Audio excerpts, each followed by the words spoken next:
A'udzu billahi minasyaitonir rajim. Bismillahirrahmanirrahim. Alhamdulillahi rabbil alamin. Wassalatu wassalamu ala rasulil karim wa ala alihi wa sahbihi ajma'in. Qala rabbi shrah li sadri wa yassir li amri wahlul 'uqdatam min lisani yafqahu qawli wa la haula wa la quwwata illa billahil aliyyil azim. Tuan-tuan dan puan-puan yang dirahmati Allah, Assalamualaikum warahmatullahi taala wabarakatuh. Alhamdulillah, petang yang berbahagia ini dapat kita bersama untuk meneliti satu kisah ketakwaan yang ada kepada para sahabat salafus saleh yang akan kita kongsikan sementara menunggu waktu berbuka ini. Jadi tuan-tuan dan puan-puan yang dirahmati Allah, ingin saya kongsikan satu kisah tentang seorang sahabat yang luar biasa bersama dengan Rasulullah, berkhidmat kepada Rasulullah, iaitu sahabi Anas bin Malik. Beliau ketika Rasulullah SAW berhijrah ke Madinah, beliau berumur sekitar 10 tahun.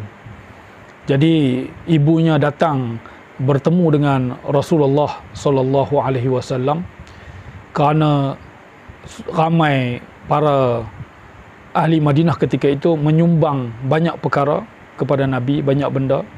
Jadi ibunya melihat anaknya ini sangat sesuai untuk disumbangkan kepada Rasulullah untuk berkhidmat kepada Rasulullah. Jadi ibunya datang bertemu dengan Rasulullah sallallahu alaihi wasallam. Ibu dia kata, "Ya Rasulullah, ini anakku Ghulam Labib Katib. Budak ini pintar dan boleh menulis. Boleh menulis. Aku bawanya kepadamu untuk dia khidmat kepada kamu. Berdoalah kepada Allah untuknya." Nabi SAW terima dan doa kepada dia. Nabi kata dalam doanya, "Allahumma ksir malahu wa waladah wa atil umrahu waghfir zambah." Masya Allah.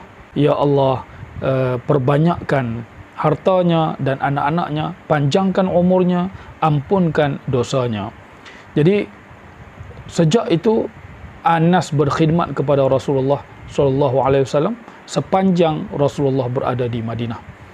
Anas menyebut bahawa Nabi tidak pernah menegurnya, tidak pernah merotannya, tidak pernah memarahinya.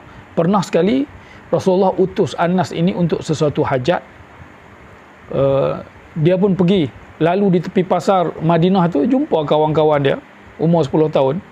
Jadi dia main dulu, ciligan lah apa semua, main kat situ. Kemudian dia terlupa Rasulullah mengutusnya.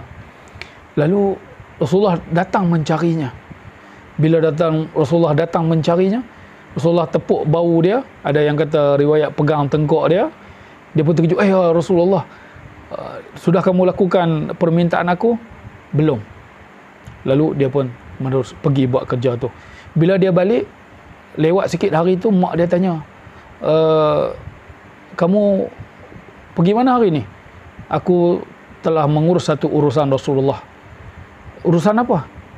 "Ini rahsia ibu," kata dia. Dia tak bagi tahu kepada mak dia apa yang dia lakukan untuk Rasulullah. Ibu dia pesan, "Ya Anas, rahsia Rasulullah kamu harus simpan. Jangan bongkar kepada siapa-siapa." Jadi Anas radhiyallahu an ini, Masya Allah, antara sahabat yang banyak meriwayatkan hadis. Baqi bin Muqallad, muhaddis yang berada di Andalus, beliau datang belajar dengan Imam Ahmad. Beliau buat satu buku menghimpunkan hadis Anas. Ada sekitar 2,200 lebih riwayat Anas radhiyallahu an sahaja. Dia berperang bersama Rasulullah, ikut berperang. Perang Badar dia berumur dalam 11-12 tahun.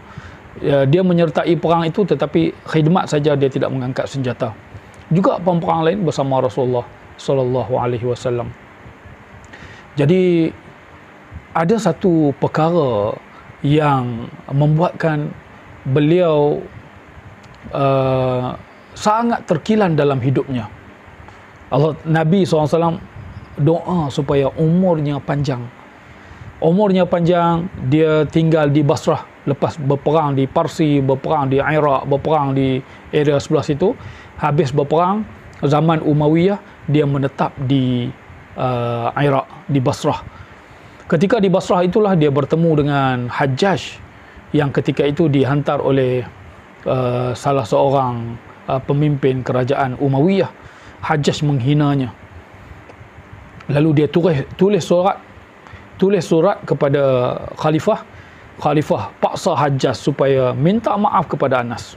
Lalu Hajjaj pergi minta maaf kepada Anas ini. Satu perkara yang ingin saya kongsi, peristiwa yang membuatkan Anas terkilan dalam hidupnya, iaitu beliau bercerita kepada murid-muridnya di Basrah itu, ramai yang datang, meriwayatkan hadis dari dia juga, ratusan orang yang riwayatkan hadis daripada Anas. Dia di penghujung hayatnya sering menangis. Lalu murid-muridnya bertanya kepadanya, "Wahai Tuan Guru, kenapa kamu dilihat jika bersendirian kamu menangis?" Kata dia, "Aku sebenarnya terkilan dalam hidup aku ada beberapa perkara. Satu yang paling aku terkilan ialah ketika aku menyertai peperangan Tustar. Tustar ini berada di Parsi, satu kota di Parsi, yang beliau bersama dengan sahabat-sahabat yang lain ikut berperang untuk membuka kota ini. Kota ini begitu kental, begitu kukuh untuk dicerobohi. Mereka lepas solat subuh serang, kepung, tak dapat nak membuka kota ini. Sehinggalah timbul satu idea kepada mereka supaya menyerang kota ini sebelum waktu subuh. Kerana musuh akan ready, dia tahu umat Islam bangun azan, lepas tu mereka pun turut bangun dan mempertahankan kota mereka. Jadi kalau serang sebelum subuh, artinya mereka tidak bersedia. Jadi keputusan itu dibuat bersama, akhirnya mereka bersetuju. Sebelum subuh mereka masuk menyerang, sekitar jam 4 ke 5 pagi mereka serang kota ini. Dan berlaku pertempuran hebat ketika pembukaan kota ini, dan kota ini hanya terbuka ketika matahari naik. Mereka sibuk berperang itu sampai matahari naik, barulah kedengaran suara takbir, mereka berjaya membuka kota tersebut. Lalu Anas kata, itulah satu-satunya hari yang aku solat subuh ketika matahari naik. Ini yang menyebabkan aku rasa ghalat, rasa terkilan dalam hidup aku, kerana perintah Allah aku abaikan. Bayangkan di saat genting seperti itu, di saat berkorban nyawa, berkorban segala-galanya, tetapi untuk meninggalkan atau melewatkan perintah Allah sangat menjadi satu yang terkilan dalam hidupnya bila tak dapat menyelesaikan tuntutan Allah pada waktunya. Inilah yang saya nak mengajak diri saya, tuan-tuan semua, untuk muhasabah tahap ketakwaan seperti sahabi Anas bin Malik ini amat luar biasa. Menangis seumur hidup kerana terkilan tak sempat solat subuh pada waktunya, padahal mereka berada di dalam peperangan yang begitu hebat. Jadi inilah contoh ketakwaan yang ingin kita bina di dalam hati kita, bina di dalam jiwa kita, bahawa arahan Allah, perintah Allah, larangan Allah harus diambil berat seberat-beratnya. Seperti mana para sahabat begitu meletakkan perintah Allah ini di hadapan mereka. Tidak pernah mereka mengabaikan perkara tersebut. Jadi sama-sama tuan-tuan dan puan-puan yang dirahmati Allah, kita cuba baiki diri kita, cuba meletakkan soal ibadat, soal perintah Allah selalunya berada di awal pemikiran kita. Jangan sampai banyak sangat yang akan kita kesali dalam kehidupan kita di penghujung umur kita. Itu kalau kita sampai di penghujung. Takut tak dan sampai ke penghujung, banyak sangat kekhilafan yang kita lakukan di dalam kehidupan kita. Kita mohon doa, semoga Allah Ta'ala beri kekuatan kepada kita, bantu kita, iringi hidayahnya, bimbingannya untuk kita terus berada di jalannya, terus melakukan ketaatan-ketaatan yang dituntut olehnya sehingga ke penghujung hayat kita. Selamat berbuka, selamat berpuasa, perbanyakkan doa di ketika waktu berbuka ini.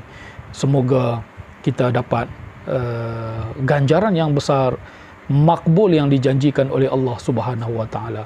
Sehingga bertemu lagi, aqulu qauli hadza wa astaghfirullahal azim li wa lakum. Wassalamualaikum warahmatullahi taala wabarakatuh.